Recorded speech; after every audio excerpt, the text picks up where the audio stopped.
we're here to celebrate God as central to America. Communism, Marxism, neo-Marxism, which is what we are fighting right now, and its sister, globalism, are godless philosophies.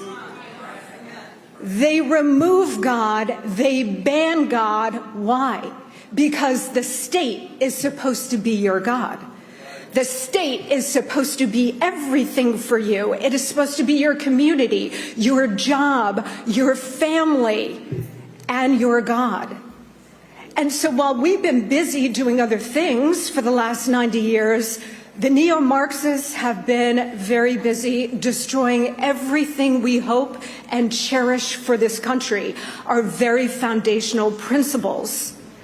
So when I say we are in a hinge moment now, it's been a long time coming, and it is now here because the war has been ongoing against everything that we cherish. By the way, Senator Joe McCarthy was right, and he was trying to ring the bell in the 1950s about communist infiltration in our government. And the same deep state that is now going after Donald Trump, the same deep state that removed Richard Nixon, the same deep state that went after Ronald Reagan and anybody else who stood up to them, that deep state became very insidious and in the 1950s smeared and attacked Joe McCarthy for speaking the truth about godless communism in very halls of our government.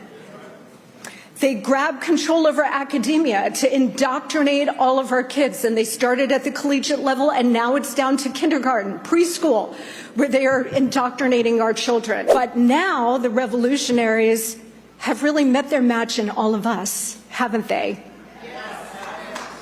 Because we have a counter-revolution going on here, and we do have a fearless leader in Donald Trump, where they have thrown the kitchen sink at this man over 9 years, and they cannot believe that he is still standing. Hand of God, hand of God. To those who attack and criticize and oppose Donald Trump, I want to quote Mona Lisa Vito in My Cousin Vinny. So what's your problem? Here we go again. Monica Crowley. For some people, this may be a new name, but for those of us that follow politics, we know damn well exactly who this person is. This is the person that Donald Trump tried to make Assistant Secretary of State in 2012. But she could not get confirmed and withdrew her name because of what? Her lying, plagiarism in her book. And what the bleep happened? Look, what happened to me was a despicable, straight-up political hit job, okay? It's been debunked. My editor has completely supported me and backed me up. There is a very toxic, and it's getting increasingly toxic and poisonous atmosphere of personal destruction in Washington and the media. It's always sort of been there, but now it's at a whole different level. And this is exactly why smart and good people do not want to go into government service. I will tell you that nothing and nobody is ever going to stop me from speaking out on the issues I care about the future of this nation. And how beautiful is that? This person wrote a book called What the Bleak Happened and lied and stole information. But she wants us to believe that the Red Scare and McCarthyism wasn't real and that it actually means that something really happened, that communism had actually invaded our government. But here's the funny part. Remember, those that are the loudest are probably trying to convey that they themselves are guilty subliminally. Because the only person that's going to be in our government, courtesy of Donald Trump appointing this person, Monica Crowley, is her. She registered as a foreign agency for a Ukraine business person and also political figure in that of Victor Punchan. Let's play games here. To say that Richard Nixon or the people that went after Richard Nixon are the deep state, to say that McCarthy was right, is to bring back and legitimize Donald Trump and every crooked politician in this country that will demonize their political opponents simply for political gain. This person is not a serious person. Not only did she plagiarize her book, she also plagiarized her PhD dissertation. This person has It's part of the QAnon conspiracies that Barack Obama is a secret Muslim, that Barack Obama wasn't born here. He's an outsider. He's an other. He's an other.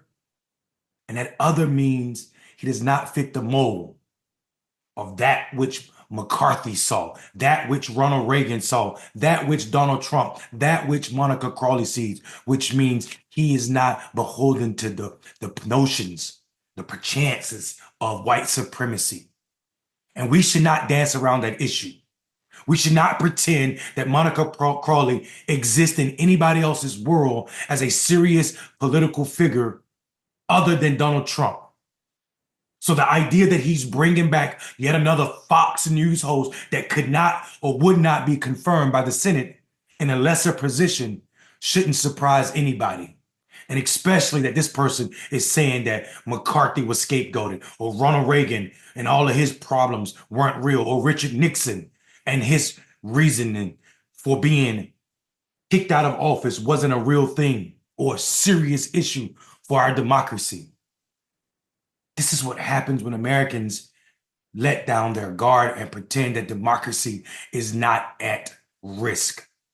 With Donald Trump's new administration, we see a long list of people who donated to Donald Trump's campaign, who are on Fox News, or who married Donald Trump's daughters, get positions of power, not because they're qualified or because they are draining the swamp, simply because they gave money and they are loyal to Donald Trump. And that, my friends, is the breeding ground for fascism. I'm Mondale Robinson. Prepare yourself.